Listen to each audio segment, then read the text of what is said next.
Somebody step up. Yeti abandoned us. That's true. He did. He's like, oh man, I love Andor so much. I need to go back and rewatch it, or something. I don't know. Who knows what he did? Heels have got a shield. He's such a shill. And for free. That's the problem. He does it for free. He's not the smartest Yeti in the cave.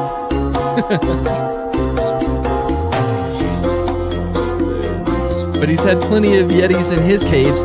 Street Mods.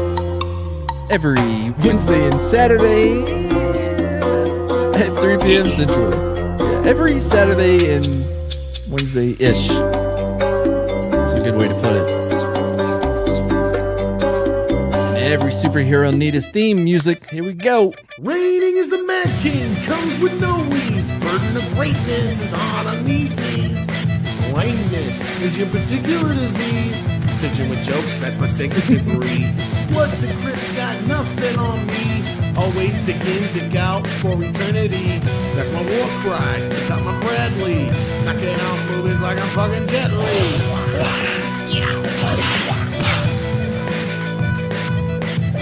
You best believe satisfaction's not guaranteed.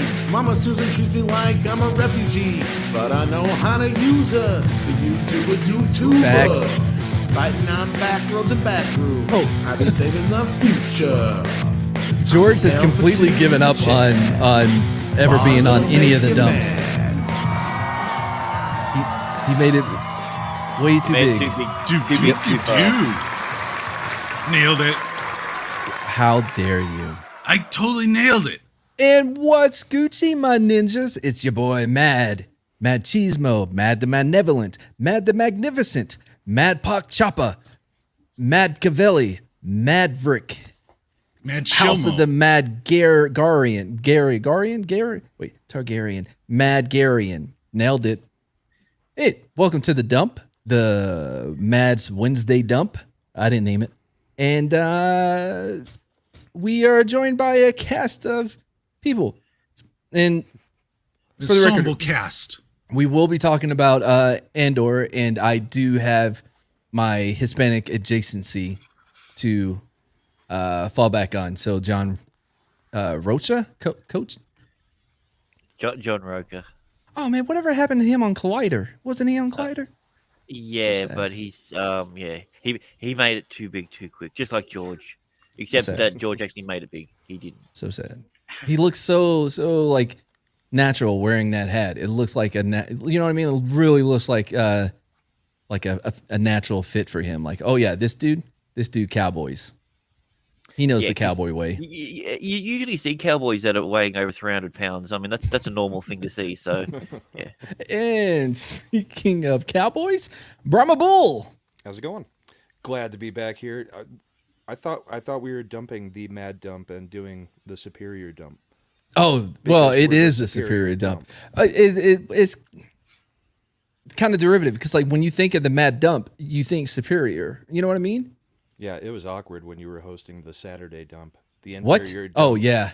But I brought it up. A few levels, right? Yeah, but I actually thought it was one of our better dumps, dude. We had Wouldn't be a mad stream without a little bit of awkwardness. exactly. that's what I excel Embrace at. Is the chaos. Absolutely. I thought a Saturday dump. And by the way, last minute notification on me being the one leading the charge on that one, and I think I did good. Brahmer, now you have a adversarial like relationship when it comes to Cowboys, correct? Yeah, I try to buck them off all the time.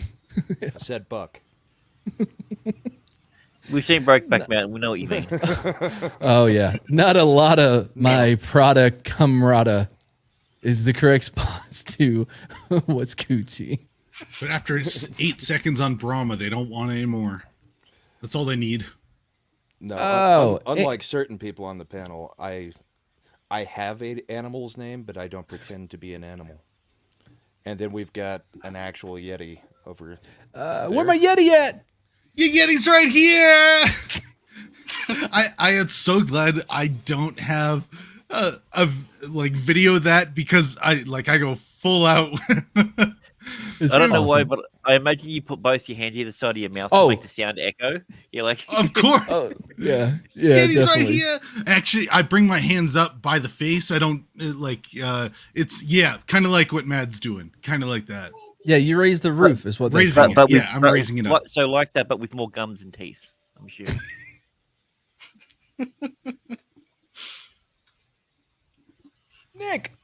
Nick is here.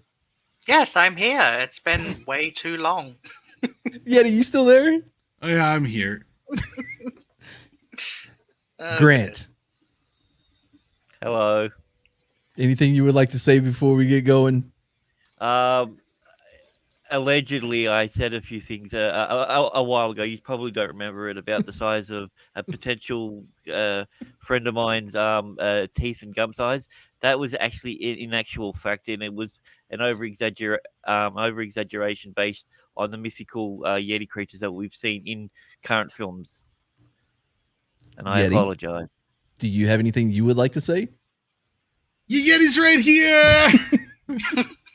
Okay, never mind. I take it back. All right. I guess we're gonna move on now. I guess the big story of the day. Oh shit! I didn't look up any articles.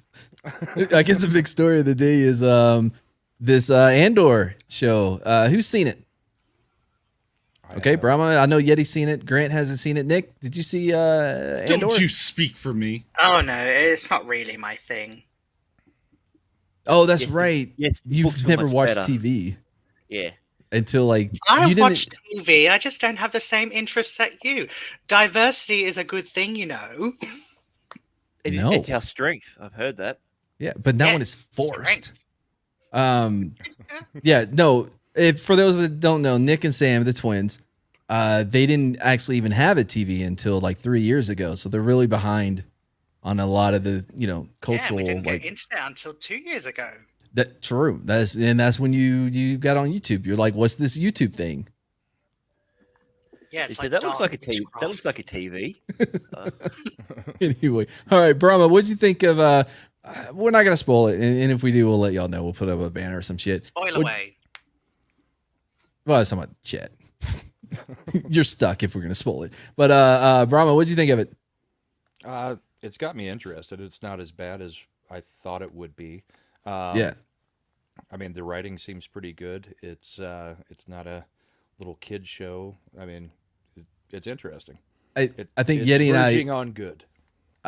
that's a pretty good take. Yeti and I said, like, people were like, it's not Star Warsy enough, or it's not really and Yeti and I, our reaction was like, thank God, because everything Disney has done that has been Star Wars has been garbage. They can't Star Wars good, So yes, them doing something that's not so Star Warsy, I think, is a benefit and a strength for them, because they cannot do Star Wars. They just can't. They fail. So Yeah. I am far more interested in seeing what they. short episodes, or What do you think about 30? I 45? guess. No, you're including credits if you say 45. Yeah. Okay, 40 then. They But, do yeah, a the episode recap, length does they do change. the credits. I mean, Yeah. but they're not all uniform length either. No. Right? okay. So who's he babysitting? What young character?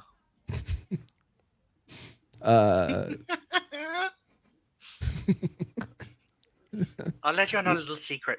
Yes. That's all y'all did. 40 including credits. Okay. That feels about so then like 25 minutes, because credits on Disney Plus are long as shit. Yeah. Yep. So he's not a babysitter in space like No. everyone. No. I mean, he I guess he babysits morality. Anyway, I liked it, old and we didn't get to talk a lot about the Viking bell ringer guy, but he was fucking so awesome. pointless. Loved it. You want to talk about somebody that is awesome. only there as tradition? Yeah. Yeah, there's no reason why they should have him. Nobody gives a shit. Nobody reacts to it. You know what I mean? And yet he takes the most pride out of anyone So in that much. city. Like, those hammers have been passed down through the Yeah, I was gonna- generations. to I was him. thinking the same thing. He's like, my great grandfather was a father's Viking bell ringer. My grandfather was a bell. Yeah. And he's just trying to keep up the honor of the tradition of the Viking hammer bell. You can imagine when he was 3 years old, he got a little miniature set of it, and he had to practice. And his grandpa was like, "One day you'll be just like me." One day you will be able to wield these hammers. I imagine his little pre-routine is kind of like what Yeti was doing just a few minutes ago, getting ready to answer. I think that it would not surprise me. I actually didn't hear what Brian was saying because I was coming up with my own story of this Viking bell ringer. We'll call him Bellinger. Bellinger. Okay, Bellinger. And you ruined it.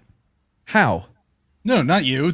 Bellinger. There's a reference from Oz with J.K. Simmons. Everyone kept calling him Schillinger, and he said it sounded too Jewish because he's a Nazi. He's like, it's Schillinger, not Schillinger. This was from the Wizard of Oz? No, from Oz.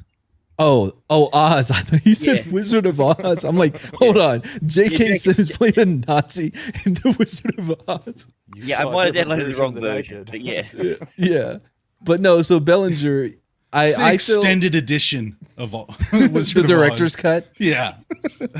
I feel as though like he I don't even know if it's a city thing that the city's paying for this bell tower. It may be his personal bell tower that he built to do this. You know what I mean? Like they signed the rights over to the family that has always been the ringers of bells. They laughed when I said I was going to ring a bell. They mocked me when I said I'm going to ring a bell from a great height. But I built this tower to show them. Yeah. Or like it's a historical site, so they can't rip it down or anything. He's got all the city permits and everything, so he just keeps building upwards. He can't build out, so he just keeps building upwards. Yeah, he's got his own moves. It's called Bell Kwando. Totally didn't steal that from someone else. No, definitely didn't. I enhanced it. Bell Kwando. You punched it up. You punched up the comment. Yeah. Okay. This is the way. But dude, it's regardless of how you feel about if it's Star Warsy enough or whatever, it's the best that Disney Plus has done. Do you think he has a bell saying like the houses in Game of Thrones? Do you think there's a saying with the bells? It's the bell will be rung, you know? I thought you meant like whenever he's the bell is always right. Or like I thought you meant like when they introduce him, they're like, this is Bellinger, ringer of bells, portrayer, keeper of the sacred hammer. Yes, keeper of the sacred hammer. Yes, and what else would it be? It would be like keeper of morning and evening, the dawn of the time, or the keeper of bell time. He goes to sleep of a night and he says to his wife, "Will they write songs of me? My bell rings." Damn right. That is one thing we need to talk about, but we'll get to it because I like this whole Bill guy thing. By the way, in Game of Thrones, not House of Dragons, but the HBO Game of Thrones, that I love that moment where Khaleesi first meets Jon, and they're like, breaker of chains, mother of dragons, the unburnt, the keeper Oh, this is Jon Snow, King of the North. He has a pupper. It was a great moment. It was he's your nephew. Really well done. You want to have sex with him? Oh, you can ring my bell. Oh, you know what's in my head though is Ice Cube. His what was his bell song? He had it's like Do you think he practices Hell's Bells up there? Ding a ding ding dong. No, on the weekends. What? Do you think the bellkeeper Belmore, practices Hell's Bells on the weekends up there? Do you think that's what it is? Yeah. What did y'all think about the music in Andor? I didn't really notice it. I mean, it was no Rock the Bell, but it was all right. So each main theme for each episode is less than a minute. So when I listened to the album for the soundtrack for the show, like I didn't even know I was through the through the first 3 and was listening to the composer or whatever. I forgot his name. He did this other movie. I don't even know what it was called. But the score that came on after it was done with all the Andor shit was so fucking good. Had this very noir feel to the score. It was great. Like, So the guy who It's did all very noir. The guy who did the score in Andor is Brittle. I think his name is Brittle something. Yeah, something like that. Yeah. Yeah. Definitely left. I mean, if the movies he has done says anything, is he's a true believer in everything. You know what I mean? Yeah. Man, what was that song, dude? Because I think keep your head ringing. Keep your head ringing. Yeah, something like that. Yeah, I think he's been nominated for like 4 Oscars, but he's never won. The composer. Yeah. Well, the one that he did that, I really, really liked was from a movie that was called this that I'm about to say now. As soon as I forget. He's so close to saying. Here it is. Like, he's just building that tension. Nicholas Britell is the composer, and it was that's the one. If Beale Street could talk, the Keepers of the Keys and Seals from that one, really, really good score. The thing for bells. Yeah, he's attracted. Do you think the local kids like play the ring ding dash with the bell tower? You know, they just go up and hammer it, then run away. He's like, "Oh, those kids!" They don't have the sacred hammer. No, do you think sacred hammers are up there? Do you think on Life Day he does like a Jingle Bells, but Life Day version? Yeah, Yeti. The kids aren't stormtroopers; they can't fly. That's true. Yeah, but there's stairs. That's how he gets up there. He can't fly. He walks upstairs. It's hard to dash past him going downstairs when he's coming up the stairs. No, I think. Or they go to the stairs when he's not there, and then they ding it, and then they run. I gotta go grab. Then he comes back. He's like, "Oh, those kids are messing with my bell!" Ah. I think his only job is to protect the bells and ring the bells. So you think he lives in that small tower? He's got, one room. There's a small kitchenette, and the bathroom's right beside it. And then he's got his cot. Like his favorite takeaway is Taco Bell, so that works as well. So he's very Bell themed. But yeah, from what I saw, it looked like a pretty thin staircase. So how are they supposed to push past him, Yeti? They're not pushing past him. But he lives there. We've just established saying that. He's not there, but I don't Yeah, believe because he can't live in that thing. That was a very small tower. He can't live at the base of that. Bellinger takes his job very seriously. Yeah, everyone knows the sacred ringers of the bell basically have to give up all their worldly possessions to do that. Like, this was being established ever since I made it up 3 seconds ago. Like, the town folk bring food it is to him canon. and leave sacrifices for him, all kinds of stuff. Oh, they sacrifice for the bell? You think they treat him like some type of deity? Yeah. That's only that's how he's able to keep his line going. Do you think there's a fight with his children, like the firstborn? How do you get these fucking pictures so quick, dude? Every single Yeti variant has his own fucking profile icon or whatever avatar. Like, it's amazing. Your hammer's right here. Oh man. Yeti, like, I want to feel bad for you on some of these things, like how everybody started calling you a shill in our last stream. It's like basically we're at the same level of praise. But I can't, dude. It's too funny, man. I like these. I like the Yetis. The Yetis are pretty good. The Xeno Yetis Yeti, they put in effort for the name and the icon, so you got to respect. They stay on theme too. Yeah. What Tina? What did she change her name to? There's something good about you being a show. I can't remember. Hey, Brino. Wasn't it Showcast or something? Oh no, that was another one. Yeah. Okay. There was a lot in that stream. For anybody wondering, Rhino's at work, so he won't be able to join us and tell us how wrong we are about Star Wars. So, but man, is he raging at work? He's a cast. Oh my god!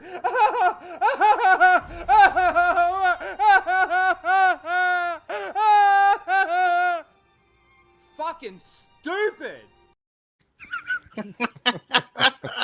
Poor Rhino. No, man.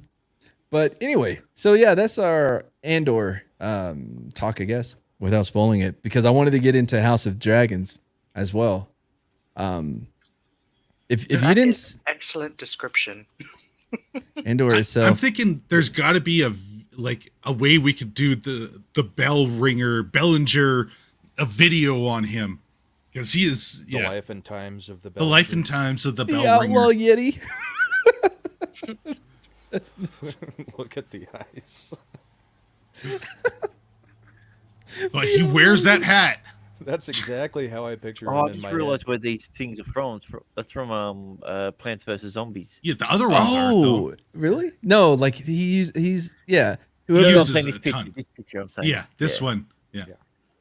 That's good. Anyway, so yeah, if you were unable to make it to my Monday House of the Dragon stream, I forget what I called it, because Scott, his computer smelled funny. I forgot exactly what happened. Yeah, his power supply turned into bacon and started sizzling. Yeah, I'm But sure it was his fault. But it got better now. So Does that happen? no, but I don't know what happened with it. Because normally, like when it starts to have a smell to it, like it's not a thing that it's gotten better. It's got over. It's like one of those 48-hour Yeah. like meltdowns. Yeah, it's like, oh, by the way, you got cancer, but that was last week. You're better now. But yeah, I not only was I invited onto the super exclusive House of Dragon talk stream, I But Tina somehow was also. started running it. Yeah. Tina was on it as well. Yeah. By the way, I think I said earlier, because I don't think Tina has seen Andor yet. I think she's waiting for tonight. That this will be the one time that I actually like a Disney Plus show and she fucking hates it. She'll be like, this sucks. Exactly. But She's gonna anyway. dedicate her channel to taking it down. No, you didn't. I hope that's true. I don't know where you work or what you do, but I hope you're in a position to where somebody comes in and be like, hey, did you see that Andor? I thought it was really good. Oh, fuck off. No. You're not buying a car from here. Get out of my Get- store. What was that, Grant? He's a car salesman. They probably want an Oh, electric car, yeah. so I bet. Oh, man. My dad was a wholesaler for years and years and years. So I He spent a lot of sold time hose? on. A No, wholesaler? he sold cars to A hose? to lot to like wholesale. Sorry, yeah, I think wholesale. He said he's a wholesaler. I'm like, okay. yeah. Yeah. No, he wasn't a pimp on the side. There's a No. people on the side, yeah. Well, Anyway, yeah. I mean, so technically, a pimp is a whole sailor. Oh, that's spent, true. spent, spent yeah. a lot of time on different car lots and stuff like that. Drove a lot of different vehicles. Like whenever, see, I had it. He never had a vehicle. He just drove like, if you know what I mean, like because he would go to auction and buy cars, and he just drive one of those. And so whenever my truck went in for maintenance or whatever, I would drive something he would bring home. But he would never bring me home any of the good shit. Rarely would I get a cool fucking car or something to drive over my. Because those went to the hose. And Matt, here's your weekly clunker. You know what it was? Almost every time, because you could never get rid of it, was this blue Ranger, one of the small Ford Rangers too. The truck, right? Yeah. But like the tiny one The too. really little one. Yeah. Oh yeah. Oh man, I had to drive the thing everywhere. Like whenever. Anyway. But I had a nice truck. Anyway, I had an F-150 single cab, 5-speed, couple tins behind the seat. Quick Had a question. lift Yeah, I know on a it. lot It about was cars, nice. so I can tell which way they're coming from. I know a lot about cars. A couple Dodge Rams here and there. Yeah. I don't believe you could ever get a couple tens. Maybe 8 max. What? Oh, whatever. It took me a second. I think. Oh man, what? No, but This is we're just good. saying Let's do. you fit What's 5 the? food back there? So that counts as a 10, right? Okay, let's do your favorite vehicle. Mine that you've ever owned. Mine was probably the Audi I had. The A5. It was awesome until the divorce. My favorite was the sled dog team I ate. God, they were juicy. Cool. Good to see you taking it. Yeah. So Serious. my favorite car is a 1966 Chrysler Galant. It was a V8. It was only a 3-speed, but the whole car itself weighed probably about 200 kilos. It was 450 pounds, we'll say, something like that. It was very light. And every time that you revved it, the car would literally lift off the ground. I almost bought a Roadrunner at one point. Strangely enough, they stopped making them because too many people were getting into accidents flying around corners. Like a 72 Roadrunner? Yeah, I don't know if that was the exact year, but yeah, even had the original tires, like the factory tire. But I mean, they would fall Those apart. Should be replaced. No. Yeah. No, you had different. He had different tires on them because those were just to have them. It's like yoga. But I got really close to buying that Roadrunner.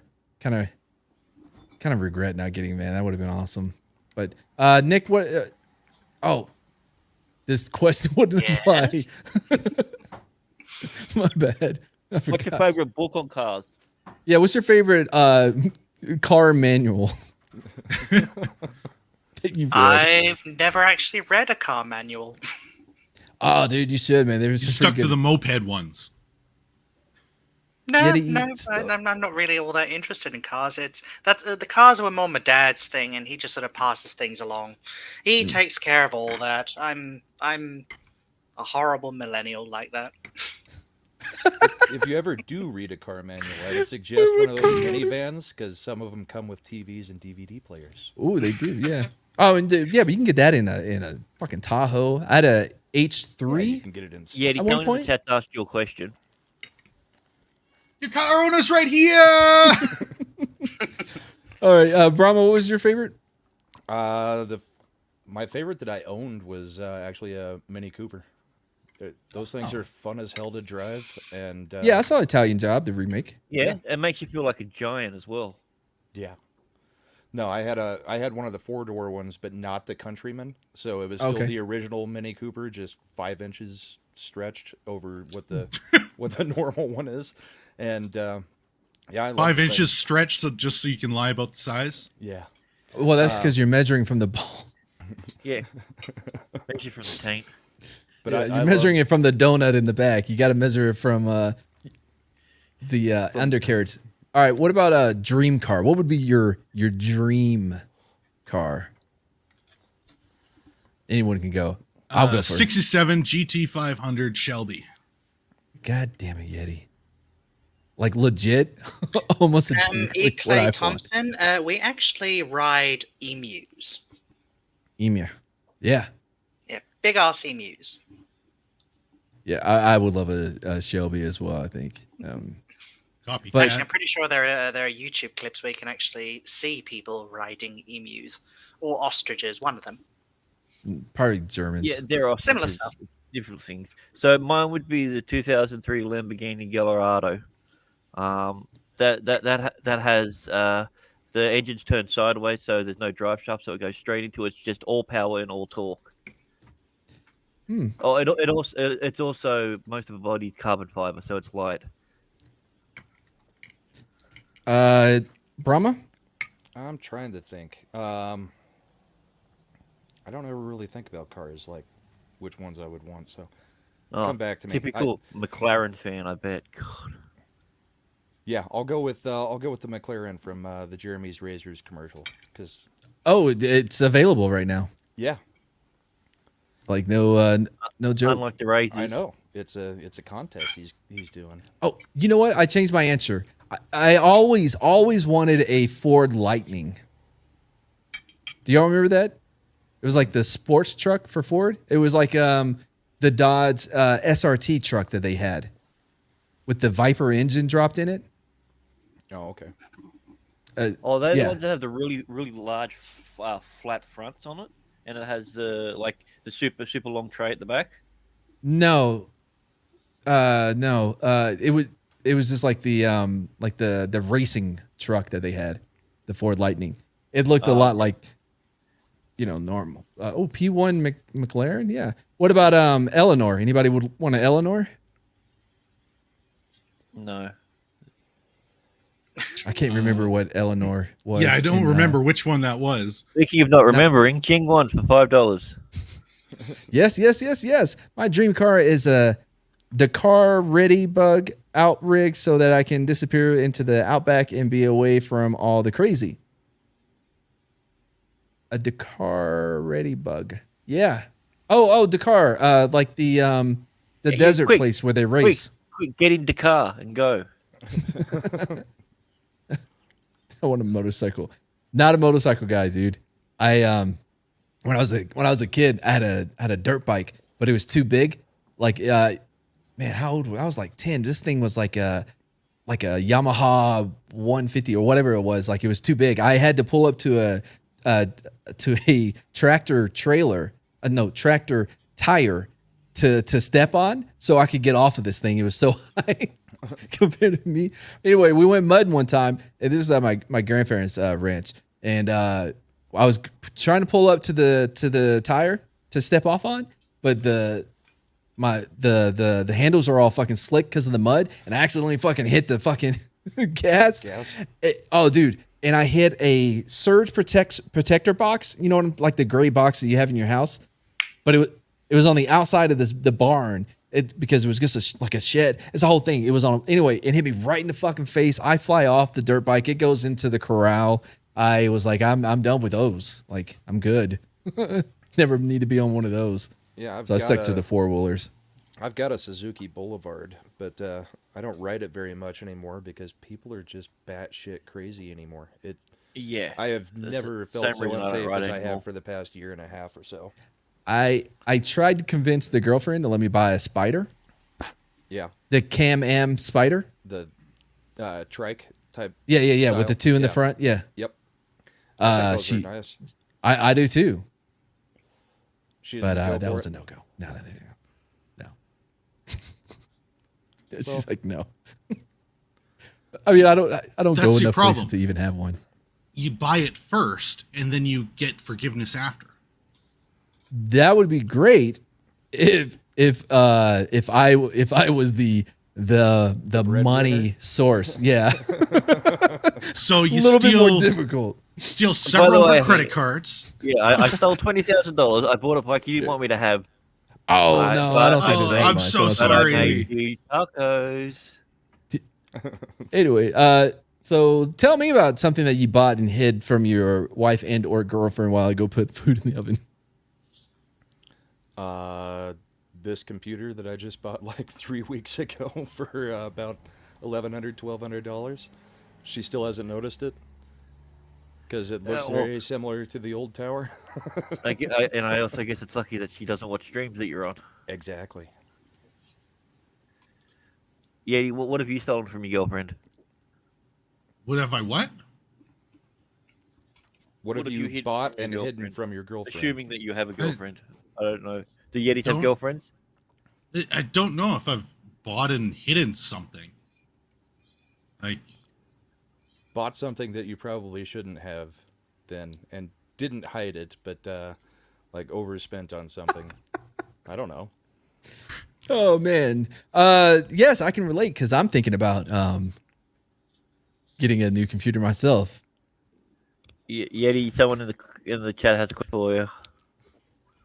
Your ready's right here. I didn't burn myself this time. It was 7 miles an hour was crazy fat. Oh, you know what we used to do? We used to East Texas, right? It snowed like once, I think, in my life while I was there. But we had a sled for some reason at my grandparents, and we were tied up to a 4-wheeler and ride it. Oh boy, we did so many dumb things, man. Like, and I feel bad for this new generation because they're so sheltered. They don't have those opportunities to see their friends die in a horrible accident or like survive things they shouldn't have. Like, we would play in hay without any thought of Black Widows. You know what I mean? Right. Like like it's dumb shit. Yeah, my grandpa's we'd play and you know how they'd pile up all those round hay bales and stuff like that, right? And you're small enough, you can go in and, you know, kind of worm your way around all the different hay bales. Wait, and, they were round? The round ones, not the square? So the square ones are much smaller, but yes, there's like these at my grandpa's these really big round ones that would get piled up in the barn to be, you know, sold off. And yeah, we would run in there and like play hide and seek inside these things, not even thinking that if anything is disturbed at any moment, the things will just crush you, and you'd be under thousands of tons, and you'd like, there's no way they're gonna find you. Or eventually they would. I remember when we used to eat peanuts, and people could take peanuts in their lunch to school. True, peanuts. Yeah, they used to be a thing. We were all dodging death every day. Go ahead. I love peanuts, but my daughter doesn't have them. Definitely allergic to them. Sorry, Eddie. I remember being in like second grade. I don't remember all of it because you're hearing the story. And out on the playground, right, there was the jungle gym set thing, but it like with the slide, and then it had the tunnel, and then it had a wooden bridge, right? And I remember we used to jump from the bridge to the tunnel on the outside because it was a bar, and try to grab onto the bar, which is insane. But this is what we did. And I did it one time, and I remember like my whole body went underneath it when I grabbed it, and then I hit the ground. And next thing I know is some older kids waking me up. They're like, "Hey kid, I think your class is going in." Looking back now, I'm like, these motherfuckers didn't even check on me. I'm just laid the fuck out. Oh, into some stranger. Yeah, I didn't get checked out for brain damage. Yeah, I bet you they didn't. My even grades went down after that, though. Grades started to drop. You know, I think I actually remember the time when they sort of started, quote unquote, pussifying children, and was it playgrounds? That is not a word I would put together. That's the technical. That is not a sentence. Hold on. Let's hear where he's going with the crucifixion of kids. The pussification. But it's all the parents' fault. Yeah, so I broke my left arm one time. I fell out of a tree, but when I hit the ground, there was a branch that was laying on the ground, and my arm actually hit that branch, and so it was a compact, like it was like this. Like I had a hoop. I was in maybe 3rd or 4th grade, and I remember all the places to hit. You landed on a freaking branch that fell out of a tree. You're in a place where all the branches live, and you had to get that one particular one. Yep. Yeah, and I remember angry one that fell. My first thought was like thinking about, well, you know, if I'm doing the monkey bars now, I could hook it with my arm because of the big thing. And I was taken to the hospital, obviously, because my grandmother, you know, when I walked in with my arm like that, she's kind of like, oh, something happened. Anyway, and I don't know why they wanted my opinion about my medical treatment, why they would ask me. You know what? This is the thing. Doctors have always been like this. You know, they're like, well, what gender would you like to be? Because this is what he said. He was like, do you want a shot before we put it back in place or whatever? I'm in 4th grade, and I just had something traumatic happen. So my thought was, he said, do you want a shot? And we'll just leave it like that for the rest of your fucking life. So I said, no shot. Please fix it. So they're like, okay. So he grabs the arm and the elbow and wah! And I just remember screaming once. They said that was it for me, though. But yeah, I don't know why he would ask me what I thought about what he should do as a medical professional. Like, what the fuck is wrong with you? Would you like any painkillers before we set this bone? What, you're going to kill me with pain? What? And kids are so prone to say, yeah, I want a shot. Right? Yeah, clearly I was the one to ask about this thing. But yeah, oh boy. But yeah. I have broken so many bones without knowing it. Like a ridiculous amount of bones that I did not realize until go on. Until like much later in life when, you know, getting x-rays done and the doctor came and told you, like, you've broken every single one of your fingers. Like, I did? Okay, I didn't know. I guess not all at the same time. Not all at the same time, no. Over the course of years. And By the way, just, calm down with how hard you're, you know what I mean? Like if you're breaking all your fingers while doing it, switch up your technique. That just makes it boring. Like I like the little bit of risk. He's like a snail. He enjoys the pain. So my shoulder when during the IED blast, somehow like because I was like kind of thrown around a little bit, my shoulder was dislocated but then partially relocated or some shit, and no one figured this out. I couldn't lift my arm more than like this, if you can see, just like, and part of it was because of the burns underneath. They had to go and do like a skin flap and a release because of the burn band that was underneath it. So that helped a little bit, but I still couldn't get my arm very high. And so they tried to put a shot into my shoulder, and the dude is just hitting so much like built up scar tissue. He's like, "Oh, there may be a problem with your shoulder." I'm like, "Why are we just now figuring this out? Did y'all not look for anything?" Like, it's stupid, dude. I had kind of the same thing happen. So you're a hunchback now. A snowmobile into a tree, flipped over the handlebars, and like completely destroyed my left leg.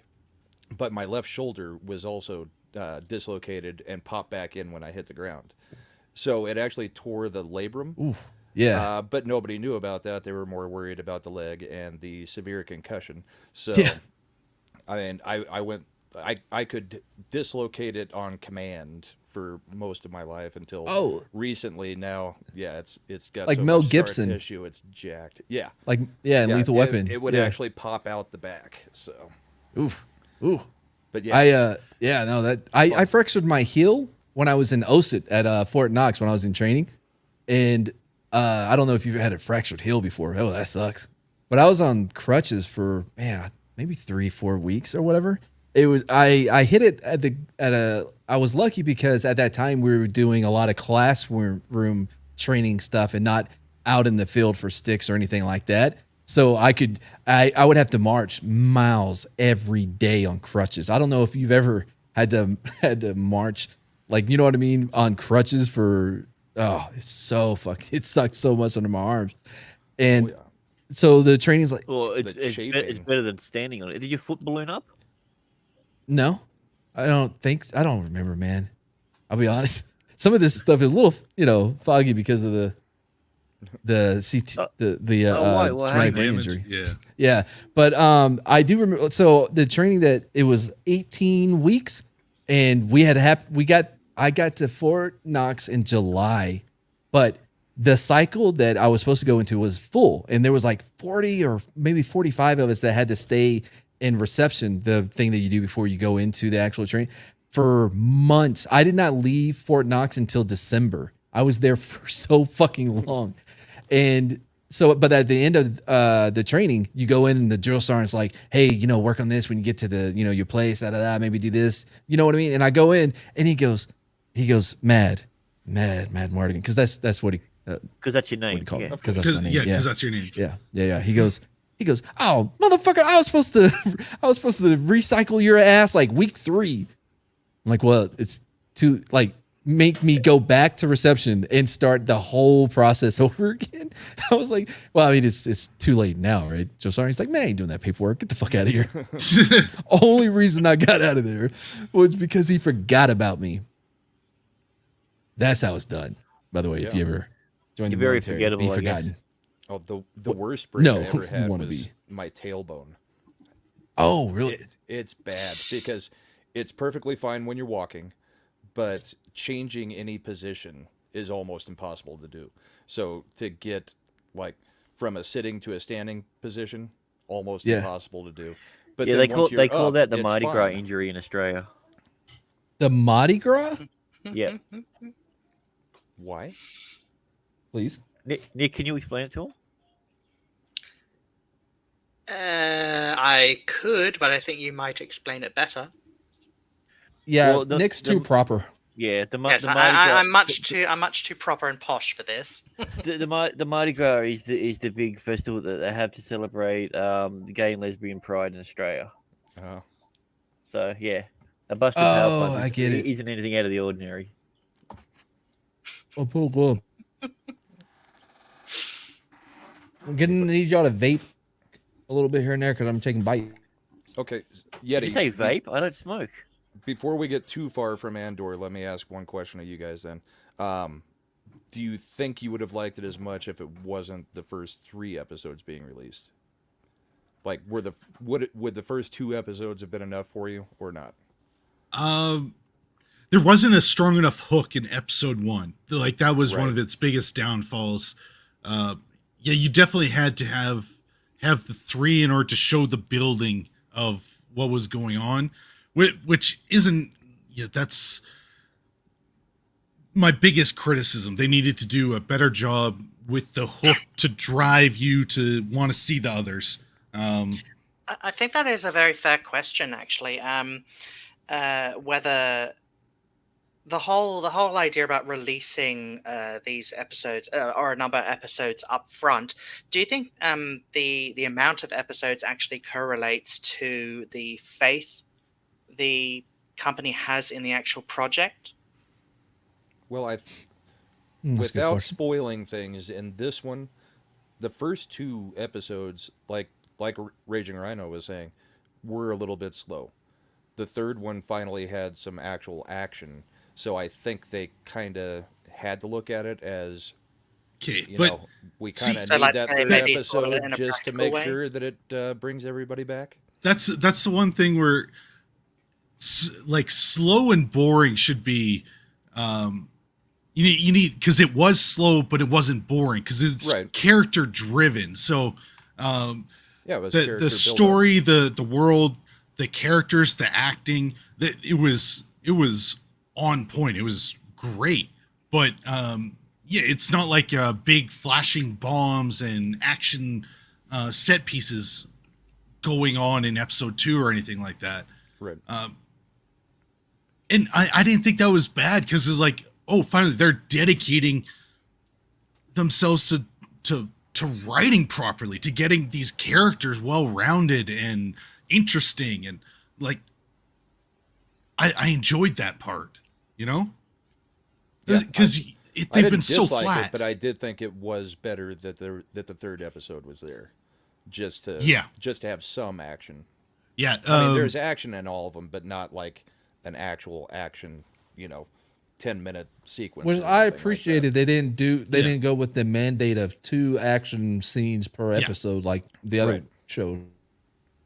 It needed a stronger hook. It did, Because the reason why I asked the question is because I'm sort of thinking on the course that Sam is on right now, and he has to think about things like marketing and whatnot regarding publishing and whatnot. And one thing that he has to take into account is what audience they're actually trying to attract. So if they're trying to attract a particularly modern audience, like of a certain age group, you must remember too that we're in like the TikTok time, and most people's attention spans are only very short. So I don't buy into that.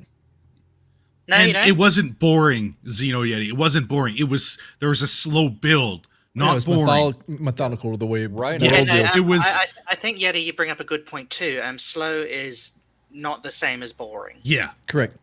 Rhino as said far it's as boring because it's slow. That's what I was talking about from last stream. Like, we broke down a bunch of the different characters, and they are so well rounded. Their motivations are clear. It makes sense for humans. Yeah. Like a human being would do this thing. But as far as like, I wanted to show just a couple of things I missed while I was eating. As far as the 3 episodes, I definitely would have came back if it was just the first episode. I definitely would have came back and watched the second one.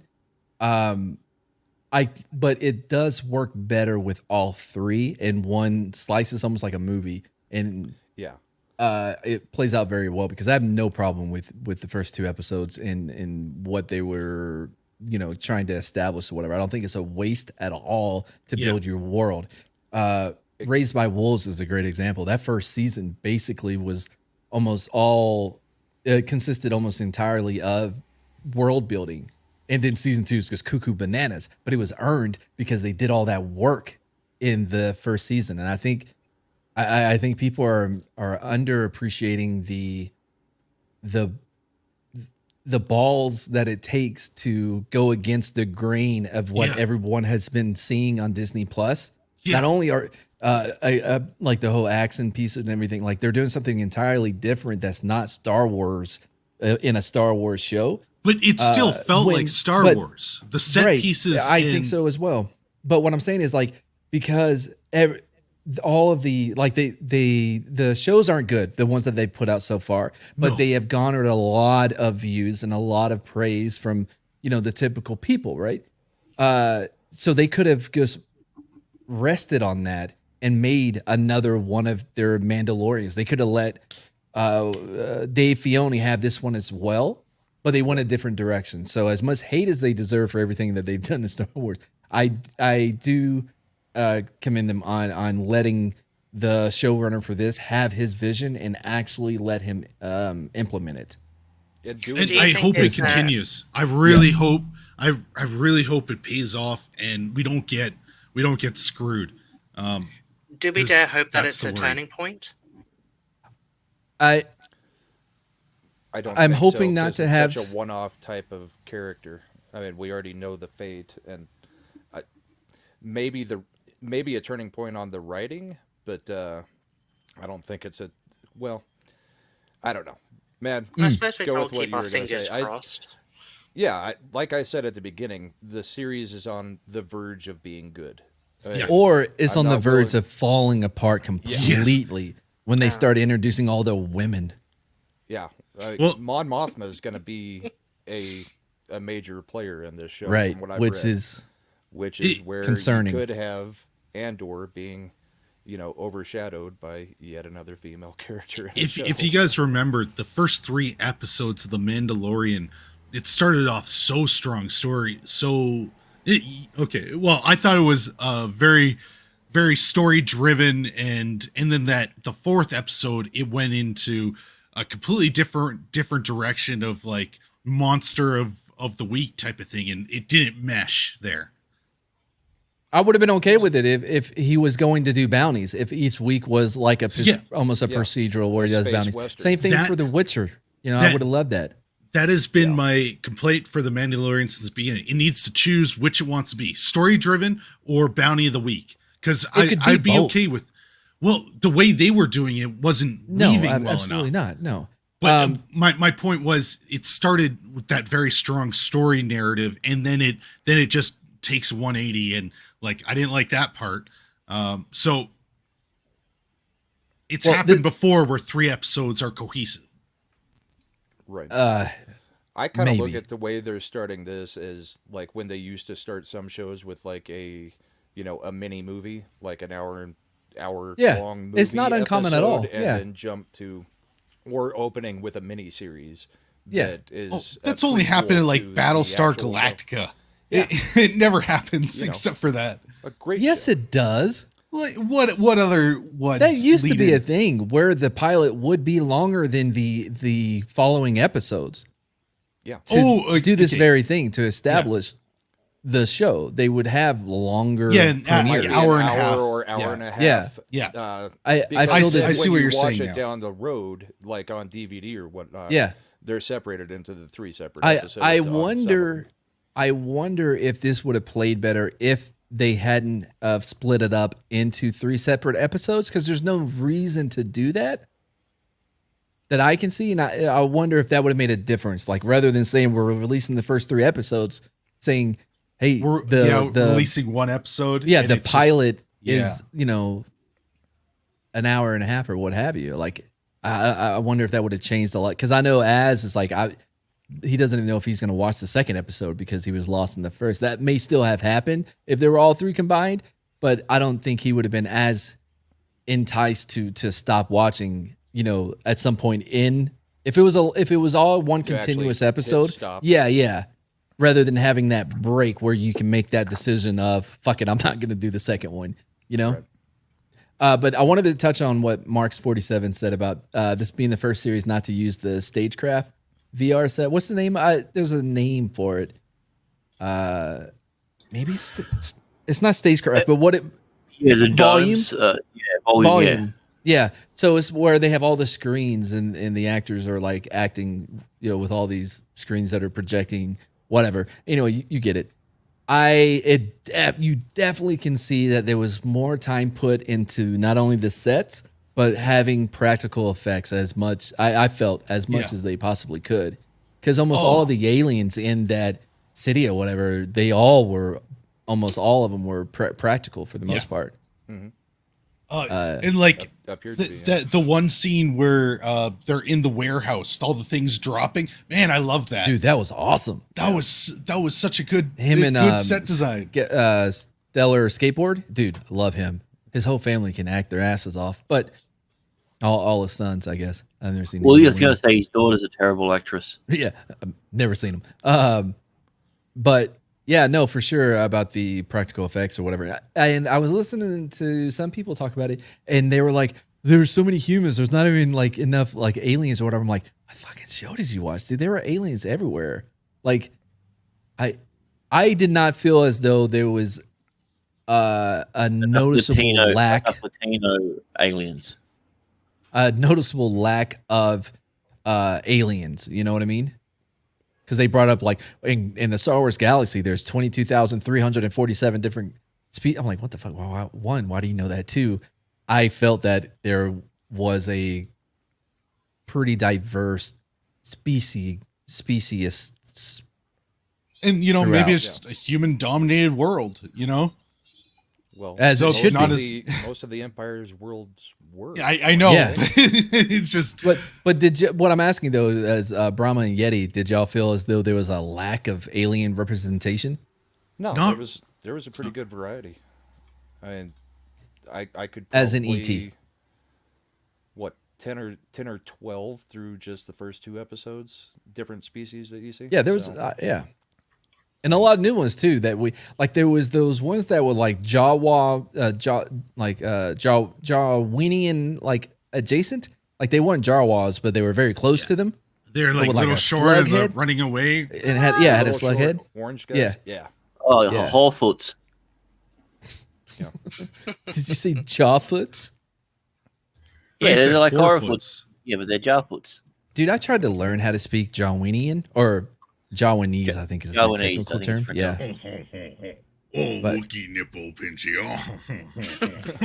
Yeti, real quick, what do you think a Jawa is? That's not a Jawa. I don't care right now. I was just trying to make a joke. And, yeah. So, wait, did somebody else try to remove him at the same time I did?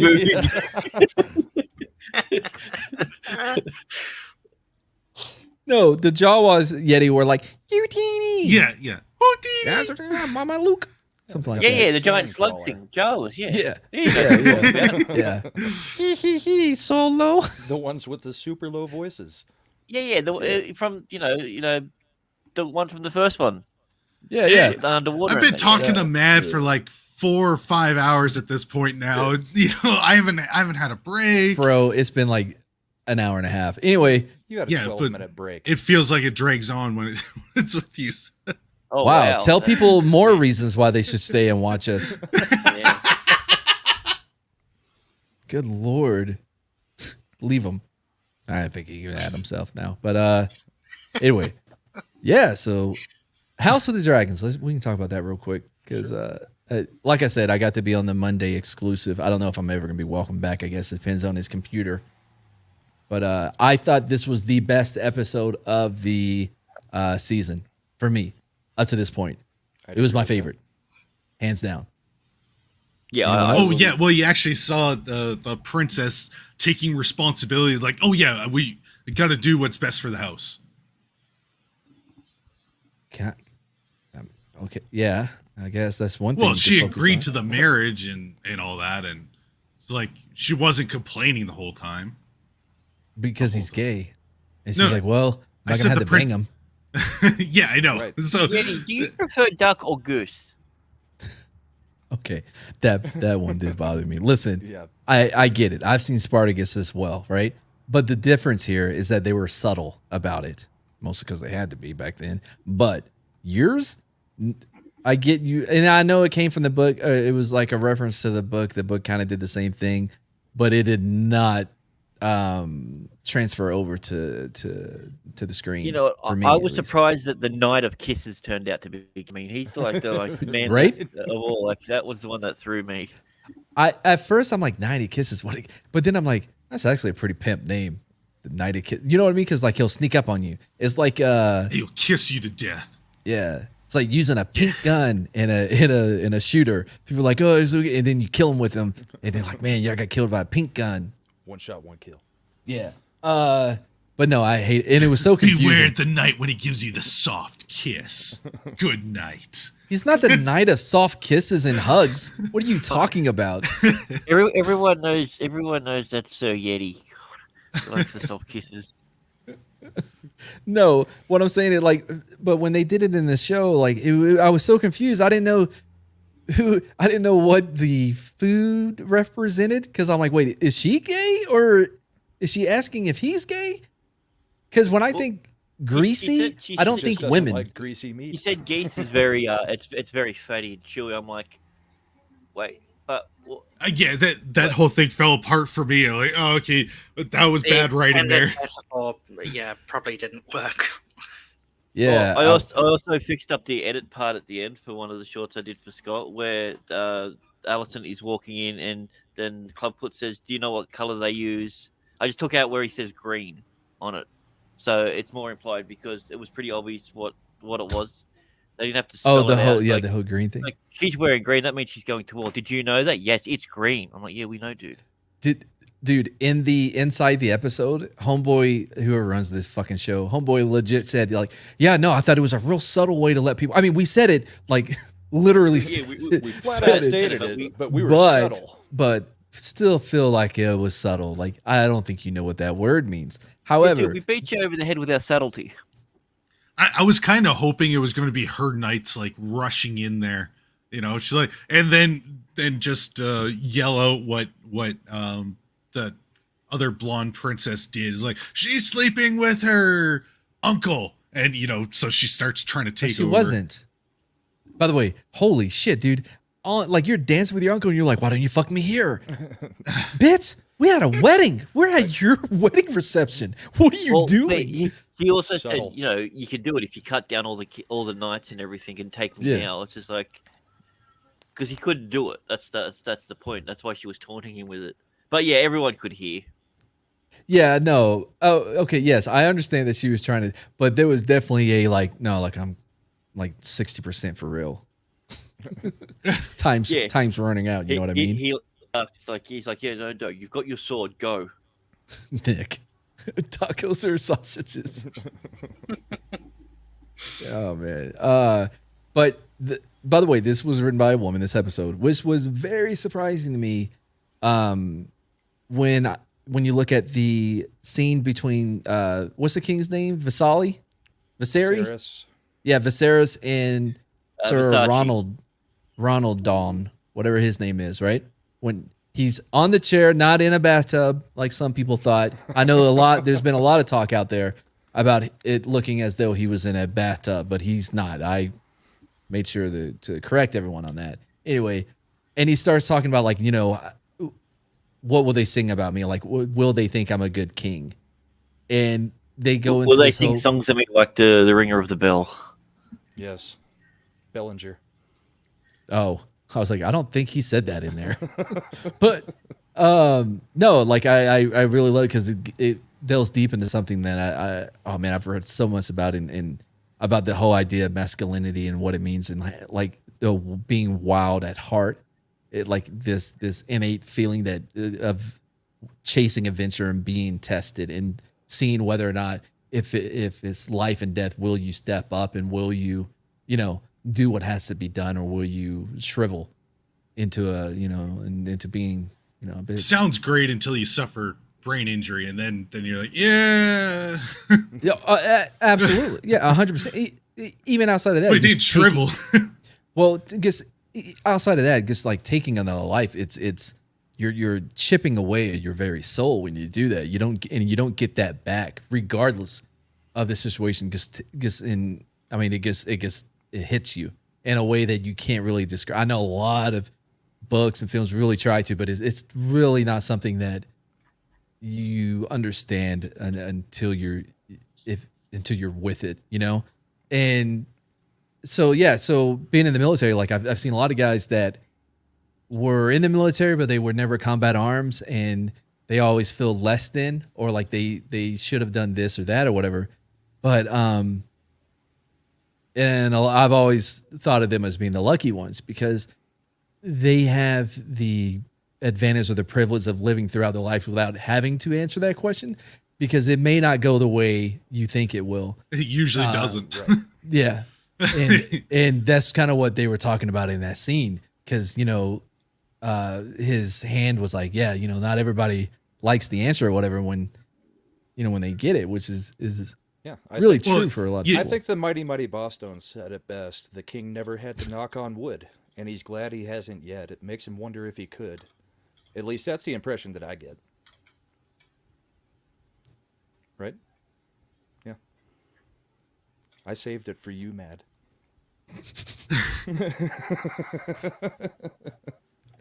Oh, dude. This has been a thing he has been going with for days. Like, I get DMs about it. He's like, I can't believe you didn't acknowledge it. Yes, it was good. It was good. I like that song as well. I think everybody is confused. Now I'll stop DMing you. I like the mighty boss tones. Yeah. Isn't that what they're called? Pretty sure. Yes. Like ska music was a thing for like 3 hours. Yep. Like in the late 90s. Yeah. 96 to 97 or something like that. Something like that. Yeah. Somewhere around there. But no. Horns. Yeah. Anyway, that scene being written by a woman was shocking. In fact, I feel like she did it. Like somebody else had to come up with that shit, because that's not you know what I mean? Nothing against the women. I know people think I'm a misogynist sometimes, but I'm really not. But it is something that I feel on the average, not saying in all cases, is not absolute, but men are the ones that have that drive inside of them, and when they're not able to, and especially in the time that we live in now, there's not a lot of opportunities for guys to have to be tested like that. And I think some try to find artificial replacement for it, whether it would be like being the biggest, baddest guy in the bar. I'd like to brawl in the, you know what I mean? Like that dude. Yeah. That dude is just trying to figure, you know what I mean, to have that thing answered, to have that question answered. And it's just like the only way he can do it is just be a douchebag at the bar. It seems way more that he totally lacks masculinity. Oh, absolutely. Actually, yeah, absolutely. That's one. Yeah. Well, how many people grow up now without ever even getting into a fist fight, like a playground fist fight, because they're so tightly monitored at all times? Yep. Yeah, so, I know a number of grown adults who have never been punched in the face once in their life, and it baffles me. Yeah. I've been bopped over the head with my own brother's orthotic. Is that like a smart people word for a penis?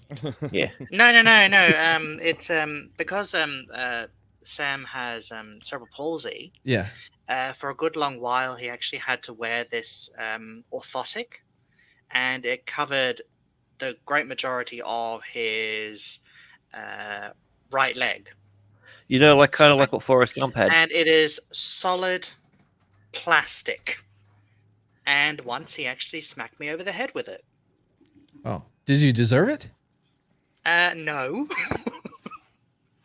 Course not. Are you sure?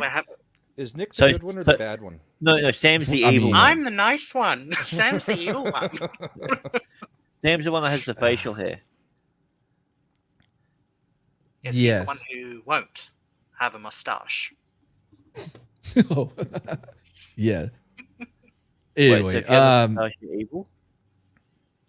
I mean, most of the time, especially if you have an accent. Everyone who has a mustache is evil. What else are they meant to twirl? Guns being pointed at you is no fun in any situation. I thought this was going to be a supportive message, but this person, Dr. Anonymous Colleague, says, wow, Brahma Bull, my reaction is delayed, but still, you def did not catch enough crap for that one. And Soul Assassin, I've had a gun pointed at me and my nose broken, so... Wow, that's crazy. Those are the two things that he said that happened to him. I know, but he said he's lived more than me, but I had those things happen. So. Yeah, well, bitches shouldn't get mouthy. It's a little different when those pops turn into like a snap. You know what I mean? Like I was gunning on the Humvee, and so there was this overpass, right? And we're on this side, and there was I think they were the National Police or whatever, the Iraqi forces right there on the other side, and this fucking IED goes off. And it was against them because this is during the Shiite Sunni civil war thing. Anyway, and I was like, oh shit. This is the middle of the night. I was like, hey, Sergeant Will, I don't give a fuck. I'll say his fucking whole name. Sergeant Will, did you hear that shit? He goes, what? Hear what? I'm like, this motherfucker was asleep. And then goes, da, da, da, da. Oh boy. Anyway. But yeah, that is true. He is a Texan. Facts. Yeah, dude. Got hit by an Coke bottle IED that was in a market. Man, put me on my ass. And then our first sergeant, he was out with us for whatever reason. Lost like Coke will sponsor anything, won't they? Jesus. He lost most of his hearing or whatever because he was the closest. It wasn't too bad. We didn't lose anybody, but death, you know. Other than the F-bomb, are we saying is this you or is this him? No, this is Scott. It's Scott. Oh, Scott, you have a link.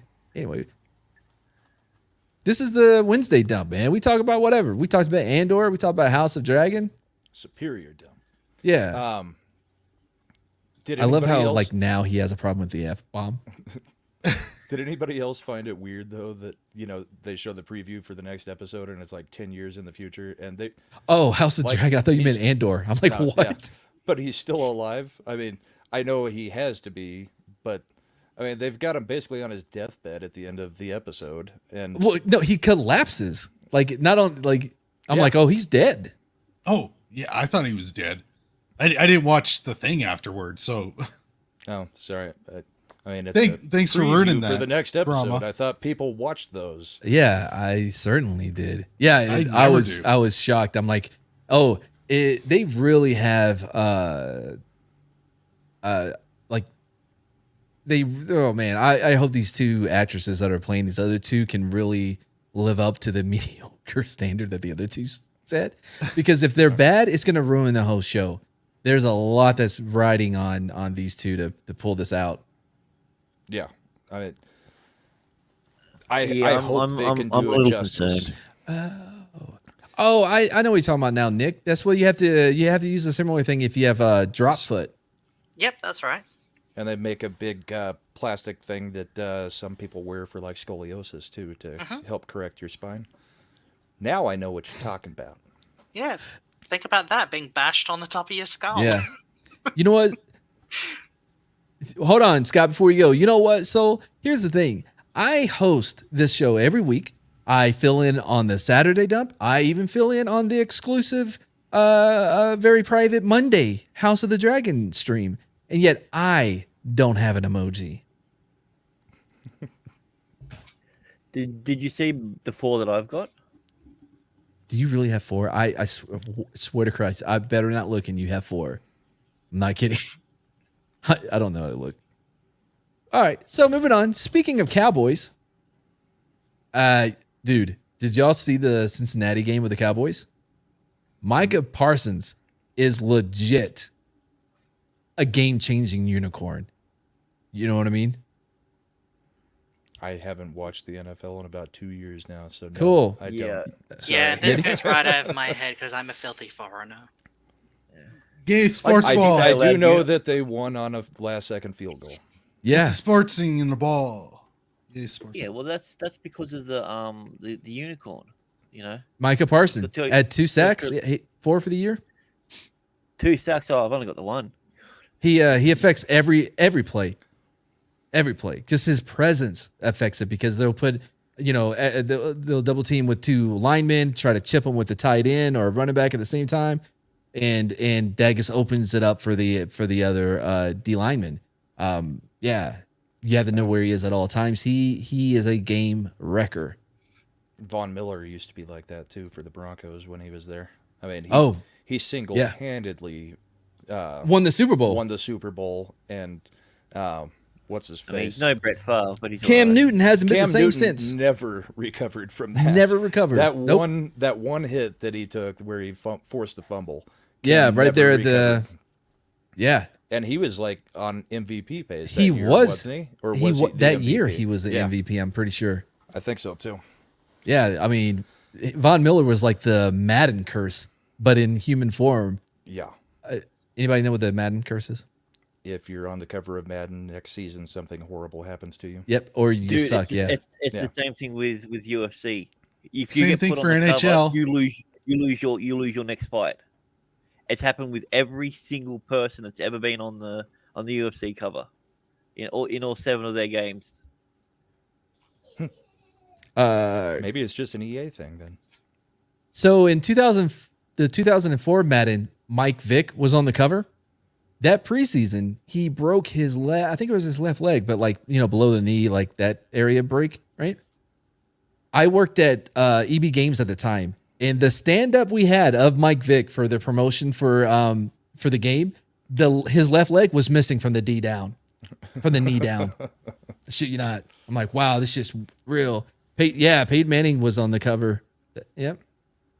Nobody even remembers him. Peyton Hillis. Oh yeah. I don't know what you mean, but I have a similar thing that the girlfriend did, where she works with a dude, or a dude works for her, that is a Tampa Bay Buccaneers fan, and she ran her mouth all week to him, and then the game happened. Didn't go well. So anyway, what else we got to talk about? We got time. I thought we were on a roll before, and then sports ball, yay. Well, Yeti, please feel free. Come up with something. Go ahead. I'm listening. So how about Awesome. them aliens? Anybody else want to try something? How about them aliens?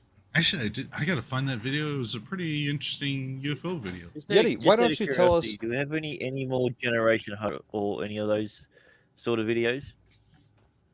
Speaking of underachievers, Headless Ned Shorts for Australian $2 says, "Go the Panthers." Go the Panthers.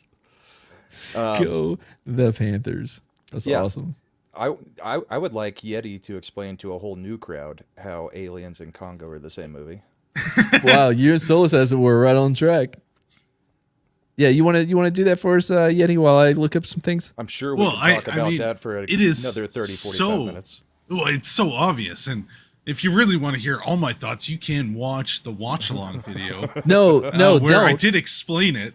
You did not in detail, scene for scene when it did show up. Dude, we're all right. For everybody that doesn't know, which is probably most people, we're playing Aliens Firefight or some shit. Yeah, and randomly, Yeti goes, Congo is basically like beat for beat the same as Aliens. Beat for beat, yeah.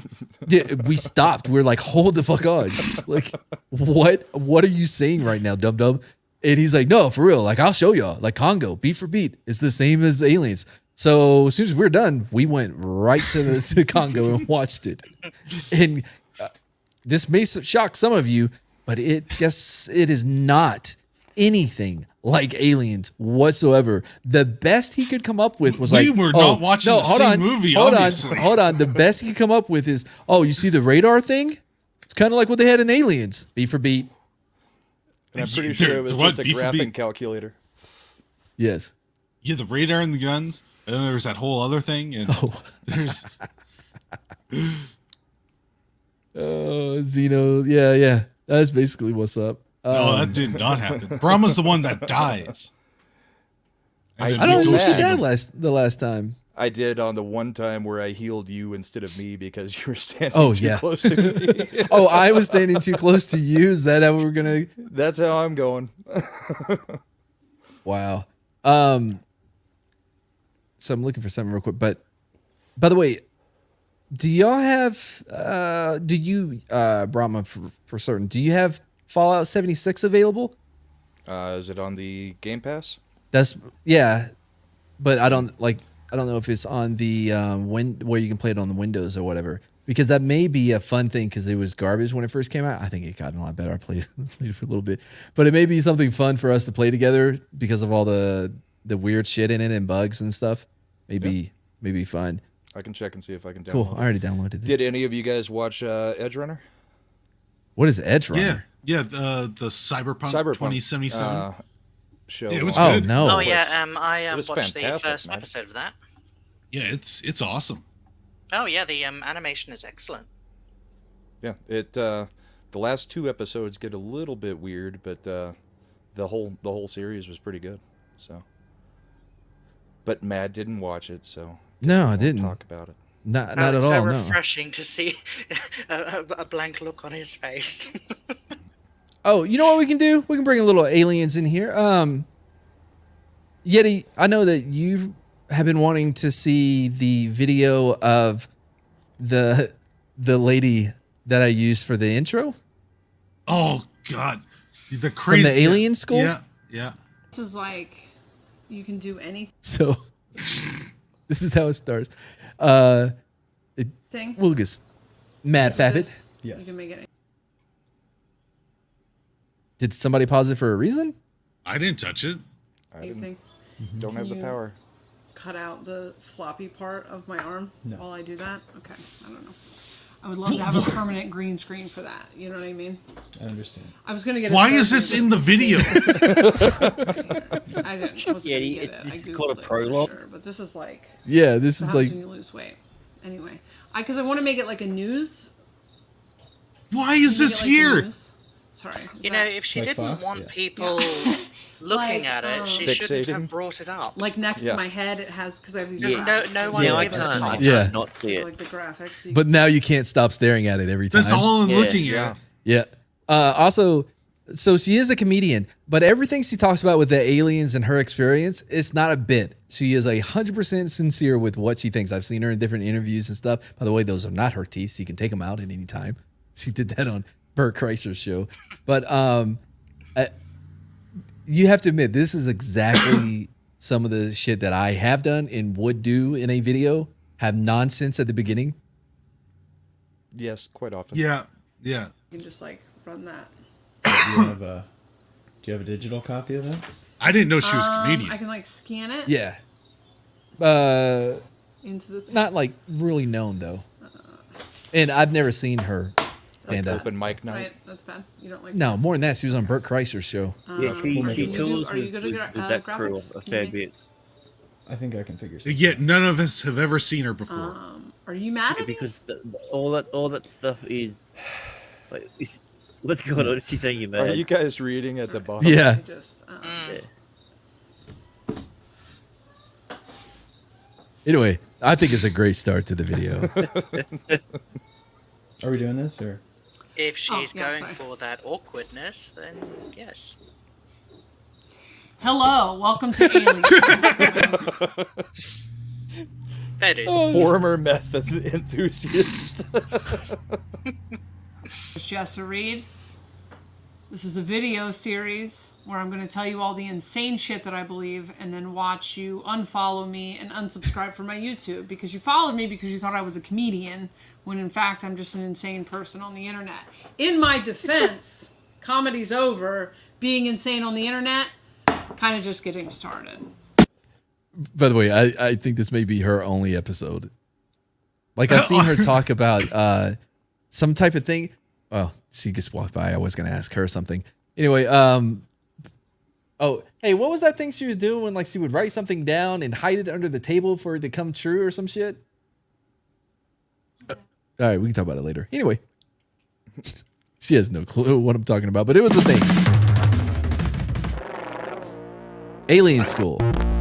So, Alien School is a catchy way of saying meth-induced schizophrenia. I have been trained by the Galactic Federation. Just kidding. That's coming a little hot. Coming a little hot there. I haven't been trained by the Galactic Federation. I'm totally been trained by the Galactic Federation. So what's funny is this is not the first time I've heard of the Galactic Federation, although there was one form of it called Echo, which was like I forgot what it stood for. This was back Bob Lilly, the guy that gave acid to dolphins, and they made that chick live with a dolphin, and she had to jerk him off. Anyway, Peter was the dolphin's name.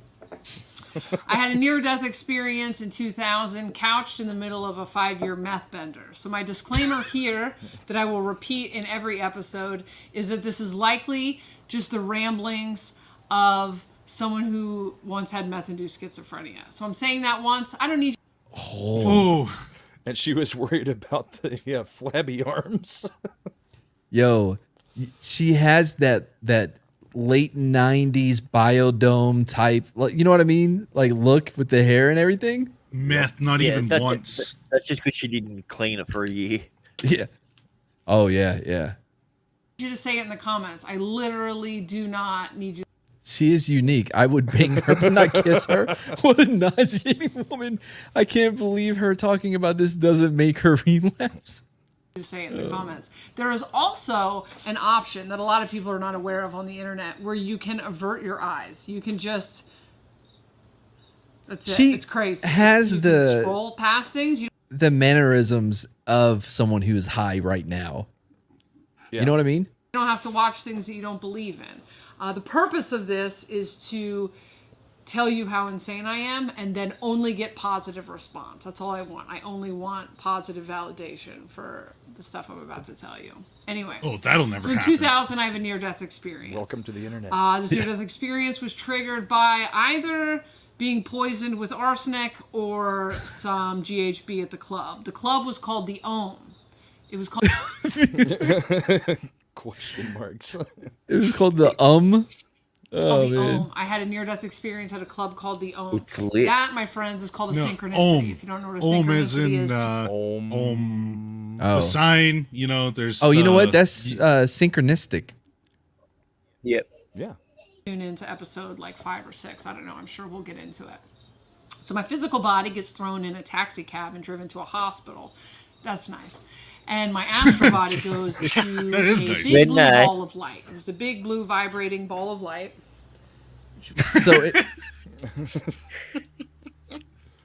So I know you appreciate this, Yeti. That is good. So anyone here, do any of y'all believe in astral projection? To a point. Particularly. So I'm Rob Monroe. I read his book. He actually worked for the government. His thing was tones and sounds, and he worked for the government. But so it's real interesting when you read his book. Whenever he's describing him being on this astral plane or whatever, whenever it comes to the sounds that he heard, he goes into such detail because it's actually what his expertise is in. But reading his book, I got so scared I would accidentally go into the astral projects because one point of the book, he's talking about he's doing his astral, plane flying thing or whatever. And he always felt like there was a moment where he had to return to the body. There was a time limit, when you get when you activate a skill on a video game, but it's only for a certain time limit. And, but one time he's like, fuck it. I'm going to stay out and chill. And then all of a sudden he felt something dragging him down, and he said it wasn't necessarily a physical thing. It was just fear and death and evil just dragging him down, and he barely got away. And I was like, fuck this. I'm done reading the book. I don't want to accidentally fucking go into astral projection form and get dragged down the hell by some astral demon. Anyway. So. That right there. You don't need to point at the screen. I'll just make it appear. Sorry, I just stop pointing at the screen. Sorry.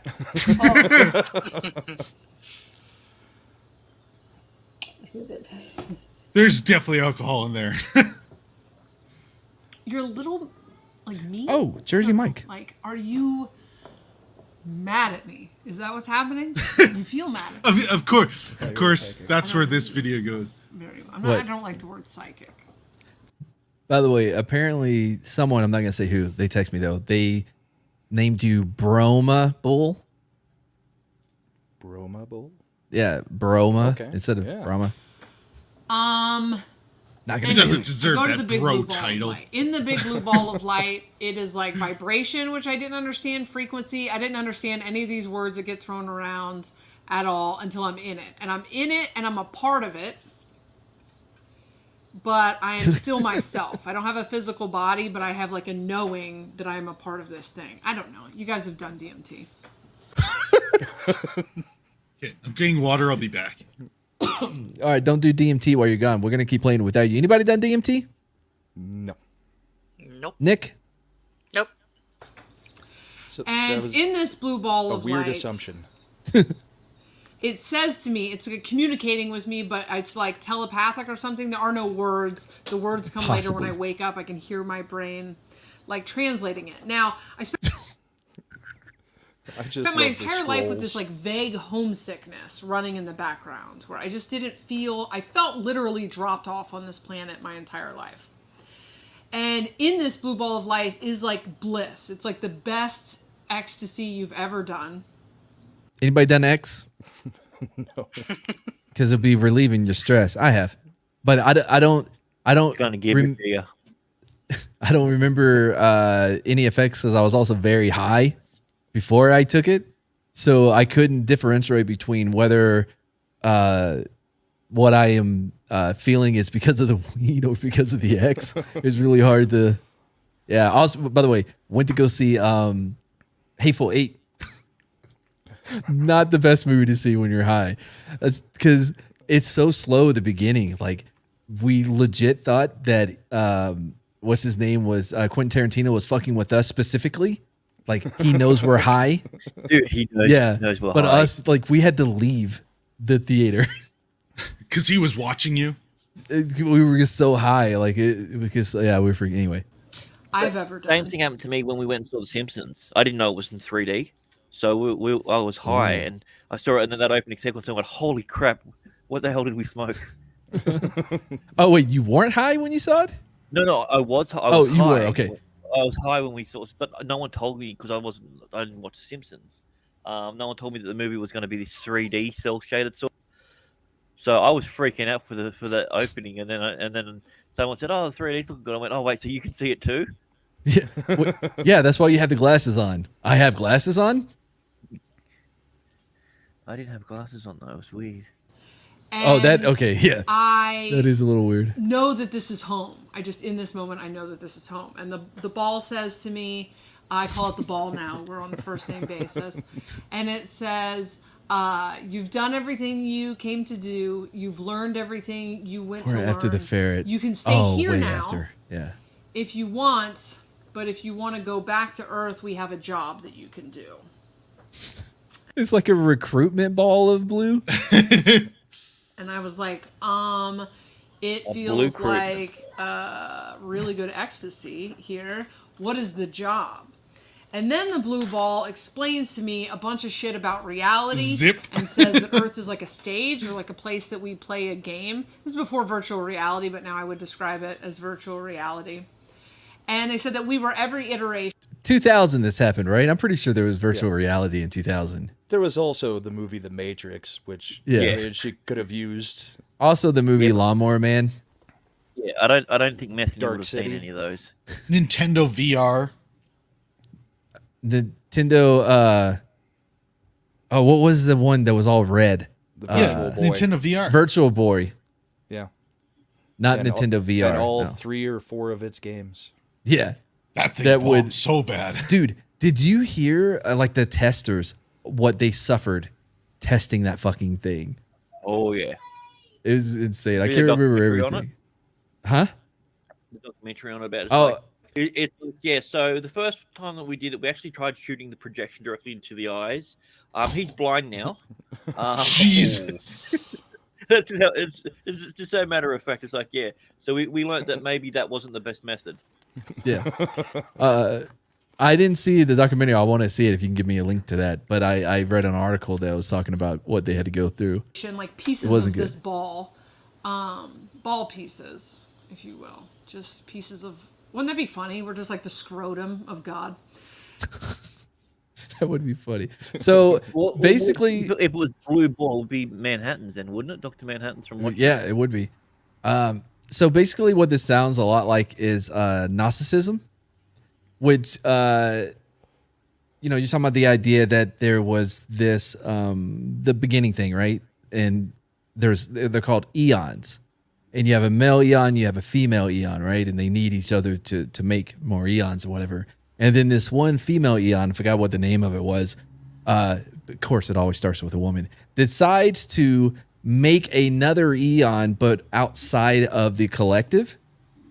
And so basically she created the God, the Abrahamic God, right? The God we know from the Bible. I like that one. And anyway, but the reason why he's such an asshole in the Old Testament is because he's this dumb God that wasn't supposed to be made. And the female Eon was like, I'm not going to tell anybody. And finally, after, he's flooding the world and doing all this other shit, she's like, okay, I got to tell you guys something. I made this Eon and turned out he's dumb shit. And so they had to send in Jesus to basically calm down the drunk dad. You know what I mean? Calm down this Eon. Which is why he becomes a lot nicer in the New Testament. Anyway, blah, blah, blah, blah. If you know the truth, and then you can return to the collective kind of a thing. So this is what that reminds me of a little bit. I have never heard of that before. Oh, really? Yeah, that's first. Oh, really? It's like the 7th time he's told the story. You expect me to listen to him every single time he talks? That's a lot of work. Anyway, pieces of this ball come back to Earth, and we've been every iteration of life on this planet. We were the dinosaurs, whatever. And then when we're done playing a game, we just blow it up and we start over. Jeez, I do not like this. What that is from similar to is the idea of reincarnation.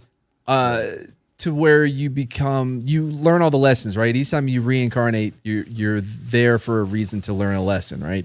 And once you do, you move on to the next level until you're as a person, you're whole, or as a spirit or an entity, you're whole, and then again you return to the collective. I know this just sounds like the Saw God. Like, do you want to play a game? Or it means we're all stuck in a simulation and we're all 1/5 billionth of another person, like the Rick and Morty episode. Right. I know they did say that she was in some sort of game. So, I agree because I'm not good at picking door number 1 or door number 2, and I come back to life, and on my way back to life, I have to live every minute of my life to get to the hospital bed, which is crazy. It's like, because I've heard like life flash before your eyes, and I pictured that as a film strip. Breaking the Yeti This code. was like, I was a baby, then I was a toddler, then I was like in every moment of my life, and then boom, when I woke up, I was sucking my thumb. I don't know. That's because I was a baby 2 seconds ago. Thumb, lady. I was in the rave scene. But then I realized that I've picked the wrong thing because Earth sucks. And you think you were homesick before you were. So even though just because you know the steak is not real, but it tastes so good, it convinced you to return to the Matrix when you should have woken up, right? Yeah. Ignorance is that bliss. you came from a ball. Walt says, do you want to play a game? We could send you back to screw with you some more, or you could stay here. Don't know if you want to play the game. Yeti, this whole Saul thing of yours is a stretch.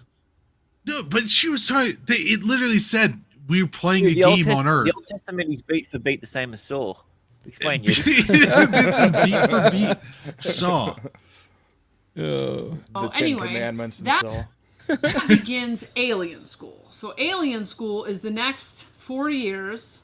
I'm being trained by aliens. I just call them aliens as a nickname, because they are aliens. They look like aliens. They don't have feet, though. I don't know why you guys always draw them with feet. They're like feet like taper off or whatever. Anyway, and they're like ether. You could like put your fingers through them. Hallucinations is what they're called. Meth-induced hallucinations. It is kind of weird that the alien school lasted the exact amount of time that she was a meth head. Been trained by aliens in my sleep. They follow me around. And they teach. She did this as though there's one behind her. Maybe that's what they follow me around. Maybe that's what Joe Biden's been doing after every speech. He just goes over to shake the alien's hand. They taught me how to hear people's thoughts. They taught me telekinesis. They taught me levitation. I can't do a bunch of it, but I could tell. Oh my! So then they didn't teach you shit. They taught me all these things I can't do. They taught me the principles of it. Maybe they're bad never teachers. Put it into practice. Where her aliens at? How to do it. They taught me how to create reality. They taught me how to manifest abundance. And you didn't practice. Some of that I did go on to use later in my life. But here are the things that they explained about this game. But I won't show you them. What happened to this game? They said we have been living in a three-dimensional, fear-based, dichotomy-based reality. And nobody remembers who they are. So we're like living in the amnesia of not knowing. So again, that's very similar to the idea of Gnosticism, where the reason why they had to send Jesus is to wake everyone up to know who they really are, that they're a part of this bigger collective thing. We are here playing a game. Dichotomy based was right, wrong, good, bad, light, dark, male, female. And they said we are moving into an 8-dimensional conscious reality, and apparently we just like come in and out of these constantly. It doesn't mean anything. It's not like we go get here, we wake up and we're awake forever. It's like, no, we'll get bored and go back to sleep. But we're moving into this 8-dimensional reality where no dichotomies. So light and dark cease to exist, right and wrong, good, bad, male, female. Our bodies won't age. Right. We won't get diseases. Nobody dies against their will, whatever. And I was like, okay, well, hold on a second. When you say male and female cease to exist, do you mean like dicks are going to fall off? Because I don't know if I would have come back here if I knew there weren't going to be dicks. Are there going to be dicks? I would like, excuse me, hey, sorry. Are there going to be dicks? Anyway, so there are still dicks. Turns out I didn't know what any of that meant. And it was probably 13 years later. They called it parameters. They called everything parameters. Like everything you experience in this reality is fake. It's a parameter. It is a rule. Like now we would call it a construct. I don't know why they didn't know that word back then. Maybe because you're on meth? Well, they didn't know this word back then. And I think it was like 2013, 14, 15, something, where the first time I was like, oh shit, male and female are ceasing to exist. Like that construct is crumbling, right? Those parameters are crumbling. And then right, wrong, good, bad, light, dark, like we're playing out all these different perceptions and starting to realize like, oh shit, none of this is real. Definitely have, we'll stop it there because I got food here. Anyway, yeah, no, there's definitely... Morality is a real thing. The idea of right and wrong certainly is real. You know what I mean? Like, right. Or it's just a parameter that the aliens are playing out on the 8 dimensions of the meth trip. We're not in 8 dimensions yet, Yeti. Did you not pay attention to anything? God. Oh. First, you don't know what Gnosticism is or any of its... Like, have you ever read the Red Sea Scrolls before? Do yourself a favor. Check out Enoch. Check out the Book of Enoch. That's actually pretty interesting. Yeah. Yeah, it is. Dude, lots of giants. So many people had to be shocked when they went to go see Noah with Russell Crowe and not know that almost all of like a lot of it comes from the Book of Enoch. So there's like this crazy shit happening in this Noah movie that no one ever knew. You know what I mean? Like anyone that's only read knew Noah from the Bible, they're like, what the fuck is this shit? He was also a vampire hunter. Yes, he was. Do you even bro Yeti? Yeah. Brahma, you got anything coming up that you want to talk about? In a couple hours, I'll be on Shagsworth's channel for another Wednesday hump show, not dump. So, original. And then Thursday, Comics Division's channel for Thursday Night Throwdown as usual. So, and then I'm sure we'll get into some antics this weekend. Maybe Yeti can give us another movie that goes beat for beat that we can watch and talk about. I'm sure he has more bad opinions about movies. Yeti? We watch different movies, and I will definitely have one to pick that's going to be exactly beat for another. Okay. Yeah, we should do that because that was a ton of fun. That was a lot of fun. It was fun.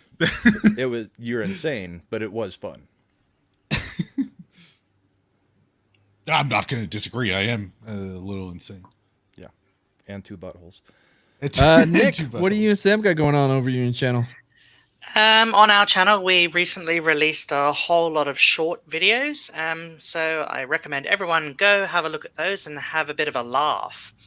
I've also got a small review in the works for the recently released Vampire Academy TV show. So watch this space. Cool. Grant, I know you got some big interviews that'll be coming out soon. Yeah, I just yesterday did a interview with Memology 101, and yeah, very smart and intelligent guy. Gave me a massive insight to how YouTube works and the different things with that. So he lit a fire up under me. So I'm going to be doing a lot more stuff coming up very soon. Cool. And as far as me. Now, Mr. Kansas Law Dog. I actually clicked it on accident, but it worked. I was going to say, you're not Kai. Yeah, I did it on accident, but I was like, well, fuck it. I'll leave it. Oh, sorry, Scott, for using the F-bomb too many times tonight. We didn't say Frost once, though. Don't be retarded. Oh, yeah, we didn't talk about her. Bye. Bye.